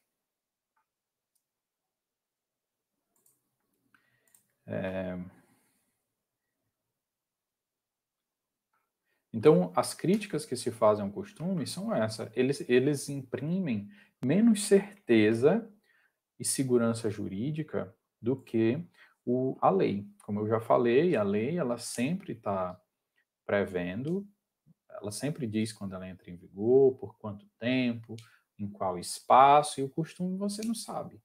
Você não sabe como questionar, você não sabe o período e etc. Tá? Mas ele é sim uma fonte de direito. E existe o costume, ele pode ser uma fonte de direito secundum legem, praeter legem e contra legem. O que é que significa isso? A classificação dos costumes. Secundo, como o próprio nome já está falando, é conforme. Segundo, consoante, tá? Então você vai utilizar o costume como a lei, porque a lei está mandando você utilizar o costume. Então, existem situações, professor, onde a lei, ao invés de dizer como resolver o problema, ele vai dizer que você pode usar o costume, sim. Existem situações que estão fora da lei. A lei não prevê que você deve aplicar o costume. Você vai aplicar ele de forma supletiva, porque a lei não fala sobre o tema, não tem como você prever. Alguns autores até dizem o costume contra a legem, que é aquele que vai contrário à lei. Esse a gente não pode utilizar como fonte do direito. Vamos ver aqui alguns exemplos para vocês entenderem. Então, um costume secundum legem é aquele que está previsto na lei. A própria lei já reconhece a sua força obrigatória, né? Por exemplo, artigo 596. Tô com saudade aqui de pedir alguém para ler para mim, porque minha garganta já está bem esgotada. Artigo 596. Não se tendo estipulado, nem chegado a acordo as partes, fixar-se-á, por arbitramento, a retribuição, segundo o costume do lugar, o tempo de serviço e a sua qualidade. Então, a própria lei já diz que nessa situação você vai utilizar o costume para decidir. Outro exemplo, a retribuição pagar-se-á depois de prestado o serviço, se por convenção ou costume, então a própria lei já diz, utilize o costume como uma fonte do direito. Agora, quando a lei não fala, quando a lei não fala sobre o tema, a lei não prevê aquela situação, o legislador não consegue prever todas as hipóteses. A vida é muito dinâmica e por mais que ele tente prever quase tudo que vai acontecer, ele não consegue, né? Existem hipóteses que o legislador não consegue imaginar que um dia fosse acontecer. Então, quando a lei for omissa, o juiz vai decidir com base nos costumes. Ela aqui está falando que primeiro você aplica a lei. Só se a lei for omissa, ou seja, ela tem um caráter supletivo, o praeter legem, né? Ele tem um caráter supletivo. Aqui a gente pode falar que é extra-lei. Quando a lei for omissa, quando ela não estiver prevendo aquela situação, é que você vai usar os costumes para resolver. Os contra-legem não devem ser aplicados no Estado democrático de direito, porque vão contra a lei e, assim, são ilegais ou inconstitucionais, etc. Né?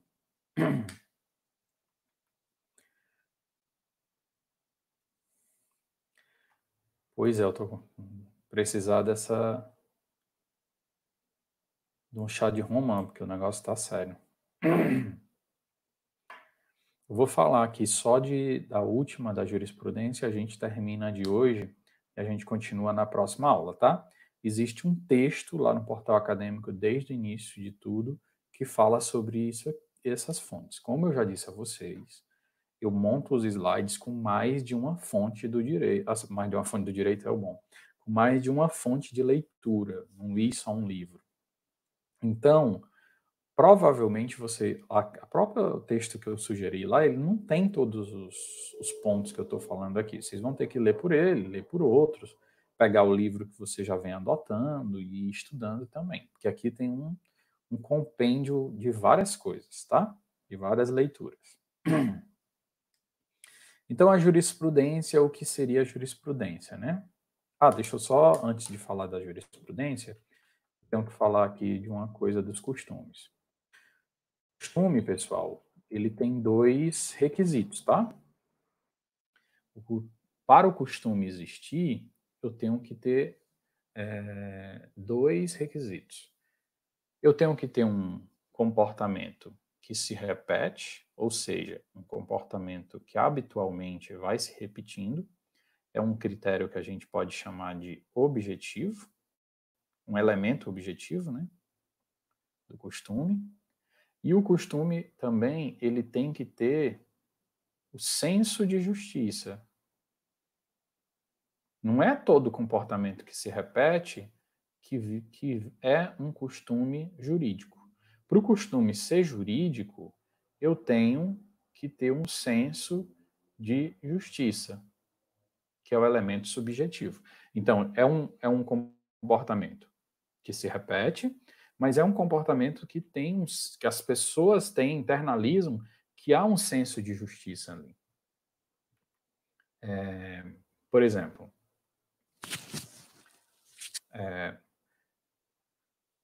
comprar CD e DVD pirata é um costume habitual? É um costume habitual? Sim. Mas não é. As pessoas que fazem, elas sabem que não tem ali, não é correto. Então, não tem o senso de justiça nessa hipótese do comprar o CD pirata.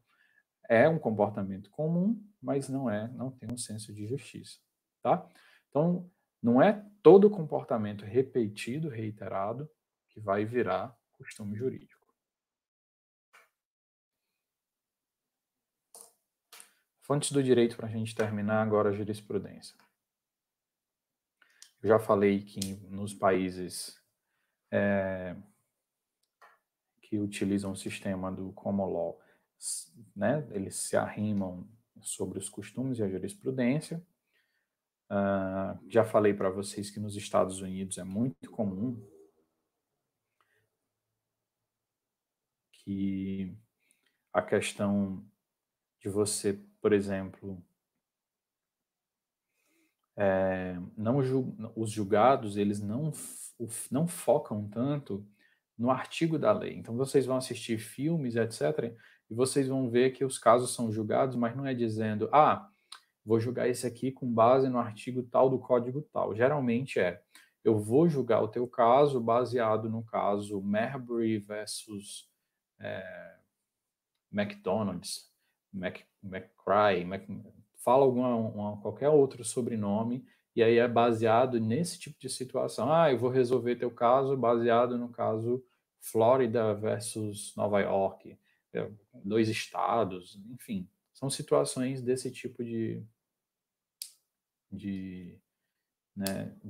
que são utilizados lá, mas eles não focam no que está escrito em lei, em codificação, né? O importante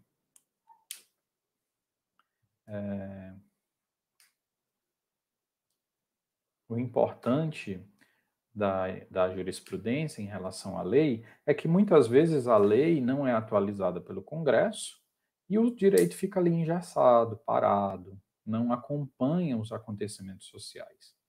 E a jurisprudência, como é a lei do dia a dia, os juízes estão sempre recebendo, os desembargadores estão sempre recebendo situações, eles vão atualizando o direito rapidamente. Sem a jurisprudência, todo o direito para ter uma inovação, precisaria de uma mudança do legislativo. E com o nosso legislativo preguiçoso, né, como é dito aí pela maior parte das pessoas, as mudanças legislativas iriam demorar muito a acontecer. Então, para que essas mudanças legislativas possam de fato acontecer, a jurisprudência toma o protagonismo e é mais rápida, né?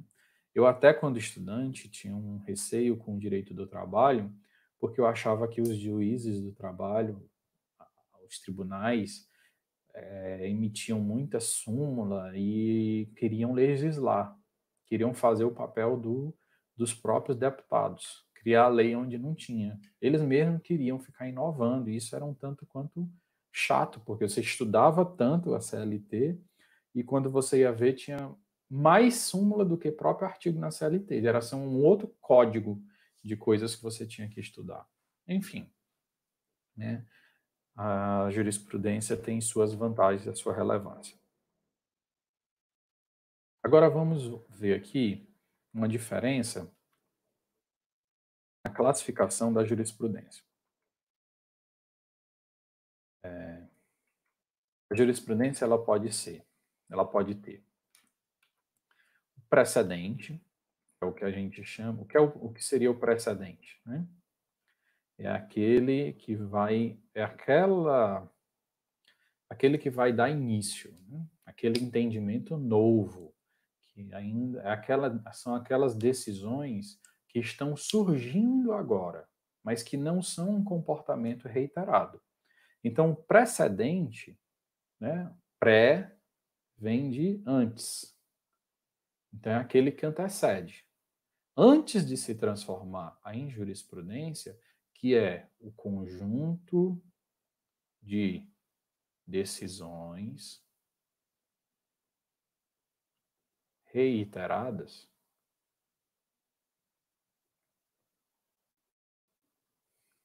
antes de se transformar em conjunto de decisões reiteradas, precisa começar o processo dessas decisões se transformarem em habituais e repetidas, né? E isso, nesse início, a gente chama de precedente. Nem todo precedente vai virar jurisprudência. Alguns vão transformar em jurisprudência, outros vão ficar em precedente mesmo. Não vão ter continuação, não vão ter novas decisões confirmando esse entendimento. Às vezes é um entendimento isolado e único. Por isso que quando for pesquisar jurisprudência, é interessante pesquisar dos tribunais superiores, porque os tribunais superiores, eles unificam o entendimento nacional que já vieram de vários lugares. Às vezes você tem um precedente de um juiz em primeira instância.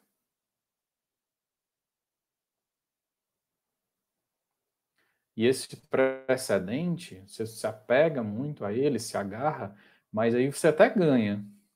O outro lado vai e recorre, e quando vai recorrendo, recorrendo, recorrendo, em algum momento chega nos tribunais superiores, que se for diferente da decisão de primeira instância, vai reformar essa decisão aqui. Então é interessante procurar a jurisprudência dos tribunais superiores.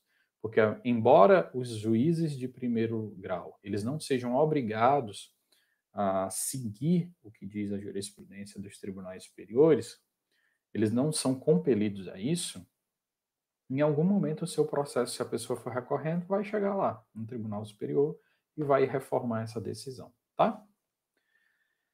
Então, nem todo precedente vira jurisprudência, porque ali é uma decisão isolada sobre um tema, mas aí quando vai se transformando repetida, né? É uma decisão inicial, são decisões iniciais, quando vão se transformando muito repetidamente, a gente chama de jurisprudência, e às vezes é muito repetido em um determinado tribunal. E aí a gente chama de súmula. É como se fosse o que era no direito romano dos editos dos magistrados, que era aquela situação de o tribunal já dizer como é que ele pensa sobre vários temas. Então, o tribunal tem uma súmula de causas muito repetidas que chegavam lá, por exemplo, de direito do consumidor.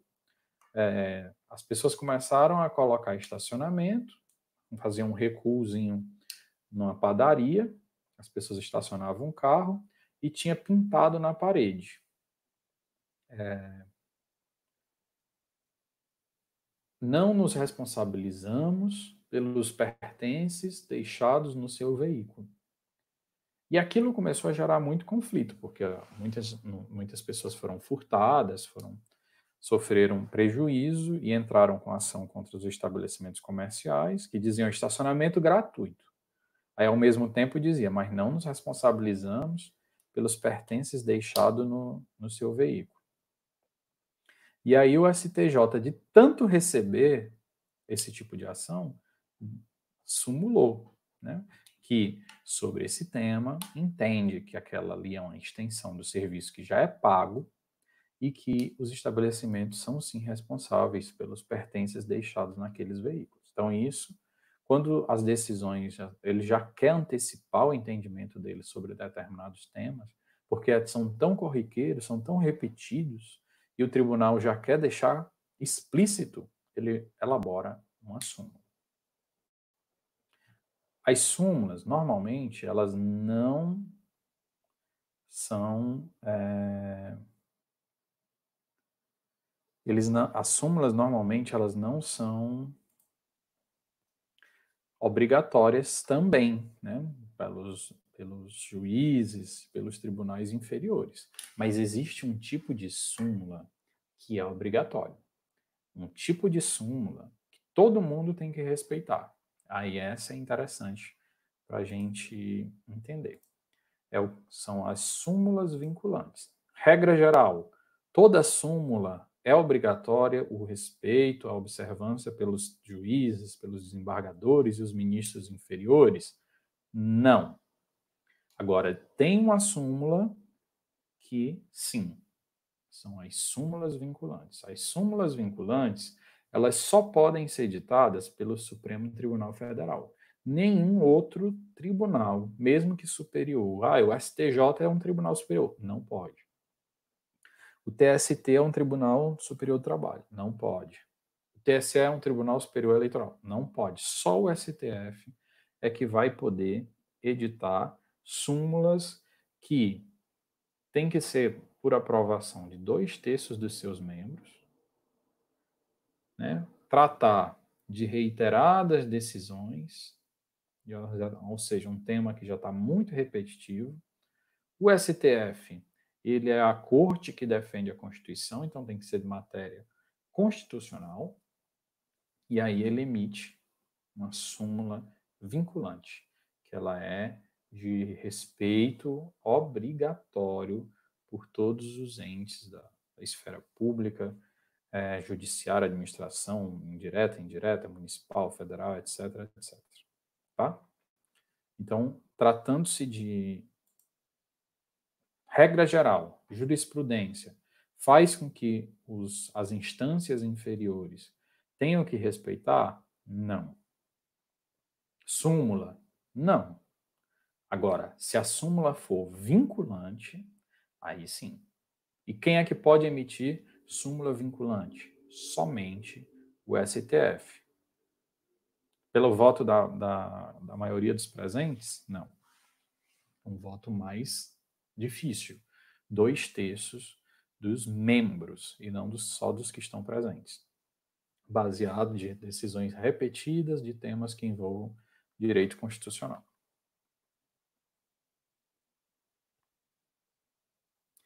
Aqui eu coloquei para vocês um exemplo de um tema que foi, inclusive essa própria jurisprudência, eu tirei lá desse meu trabalho de conclusão de curso. Só para exemplificar casos de jurisprudência diferente. Na minha época de graduação, eu escrevi sobre a interceptação de sinal de TV a cabo. Por quê?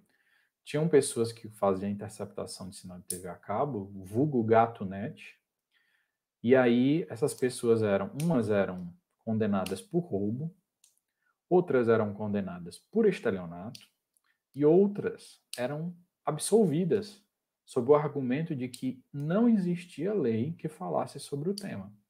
Então era uma situação onde um tribunal dizia que não tinha crime, a pessoa era absolvida, não tinha crime sobre o tema, como o Tribunal de Justiça do Rio Grande do Sul. Se fosse em outra região, aí era estelionato.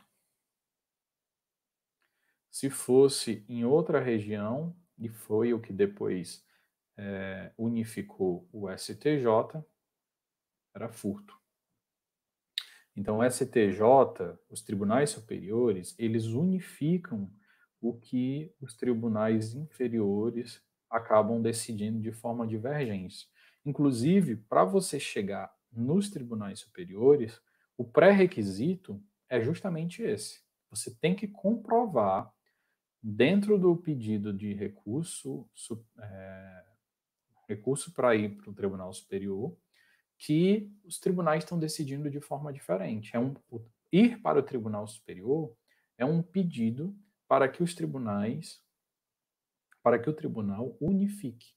Diga assim: olha, tribunal, estão decidindo de formas muito diferentes, e você tem que juntar isso dentro da petição e comprovar isso. Ó, o tribunal tal está decidindo assim, o tribunal assim tal está decidindo de outra forma. E aí, como é o correto? Decida e unifique o entendimento. É isso que os tribunais superiores fazem. Tá? Então, pessoal, por hoje a gente vai encerrar. Vou ver aqui se alguém tem alguma dúvida. Se tiverem alguma dúvida sobre esse tema, perguntem agora. Ou a gente encerra.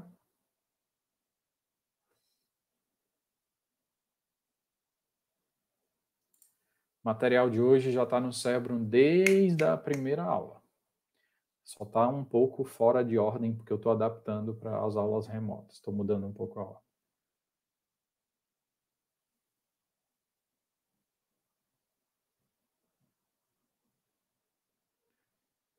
Então, pessoal, é isso, né?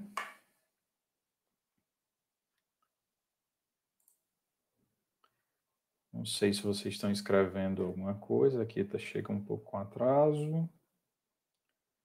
Se vocês tiverem alguma dúvida, na próxima aula a gente fala das outras fontes do direito então, tá? Então, boa noite para vocês e até a próxima aula. Lembrando que tem um texto sobre as fontes do direito lá no portal acadêmico, desde a primeira aula, e que a gente vai ter um evento com o juiz federal do trabalho falando sobre as últimas MPs que estão sendo divulgadas agora no período de pandemia, tá? Até a próxima aula, pessoal. Tudo de bom para vocês. Boa noite a todos.